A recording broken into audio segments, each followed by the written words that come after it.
Creatine is one of the safest and most well-studied supplements on the market, but it has one huge potential problem. Some people believe that it causes hair loss. And look, I get it, your hair is important. But before you sacrifice the amazing benefits that creatine supplementation can provide to your brain, bones, muscle tissue, and body composition, hear me out. Give me just a few minutes and I'll debunk the idea that creatine causes hair loss. So at the end of the day, after all is said and done, you'll be able to take advantage of this amazing supplement. In order to do this, I need to go all the way back to the beginning. Well, not that far. Just back to September 2009, when a little study titled 3 Weeks of Creatine Monohydrate Supplementation Affects Dihydrotestosterone to Testosterone Ratio in College-Aged Rugby Players. All the ideas and thoughts that creatine supplementation may cause hair loss can be traced back to this one study. And what did it show? Not much, honestly. The study followed 20 college-age rugby players that were given a 7-day loading dose of creatine, followed by a 5-gram typical dose for another 14 days. At the end of these 21 days, the researchers found that the rugby players using creatine had a higher level of DHT, and their thought was that perhaps this increase in DHT was related to their creatine use. There was absolutely no mention of hair loss in this study, just the fact that their testosterone to DHT levels were increased. So then why do people believe that this study highlights that creatine can cause hair loss? It's all theory at this point, but the idea is that because their DHT levels were increased, that puts them at increased risk for hair loss. The reason this connection is made is because we know that DHT is associated with male pattern baldness. DHT has been shown to bind to androgen receptors on certain hair follicles, especially in this area, which causes them to shrink and ultimately leads to hair loss.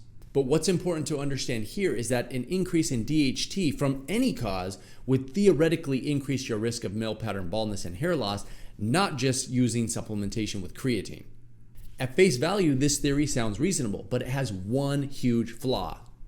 It's been established that intense exercise all by itself is enough to increase androgens like testosterone and DHT. So you can't really attribute the rise in DHT levels in these rugby players to creatine supplementation alone. The rise in DHT that we see in these people could have easily been attributed to their exercise or practice routines. Furthermore, no study to date has been able to replicate these findings, and there have been many attempts to link the use of creatine to an increase in testosterone, DHT, or other androgens. And they all show the same result, and that is that creatine supplementation does not increase testosterone. Now, does this mean that creatine supplementation definitely does not cause hair loss? Not exactly. There's still a very small chance that creatine supplementation may increase hair loss in certain susceptible individuals, but we don't have the data to prove that that's the case. So any statements about creatine causing hair loss are purely conjecture at this point. Right now, the existing body of evidence does not suggest that creatine supplementation is associated with hair loss in any way, shape, or form. I know this isn't going to convince all of you though, so if you have hair loss and you're thinking about using creatine, here's how I would think about it. If you are a woman and you're already suffering from hair loss from a condition like PCOS, which does cause male pattern baldness, by the way, then it's probably safest to just avoid creatine for now.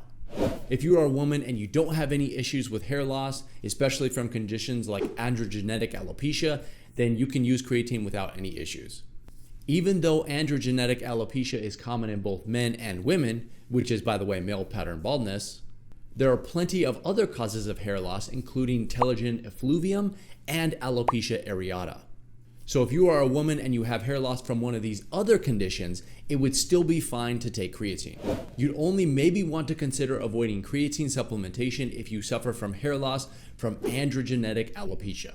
If you are a man, on the other hand, and you have no issues with hair loss, then I don't see a problem with using creatine. However, if you are a man already suffering from male pattern baldness, then it's probably a good idea to avoid creatine supplementation for now. From a total health perspective, even if it was the case that creatine supplementation did increase your risk of hair loss, I still think the benefits far outweigh this one potential side effect. But I totally respect those who would rather save their hair instead of obtaining these benefits. If you're not convinced of the many benefits that creatine supplementation can provide, then I'd recommend checking out this video next.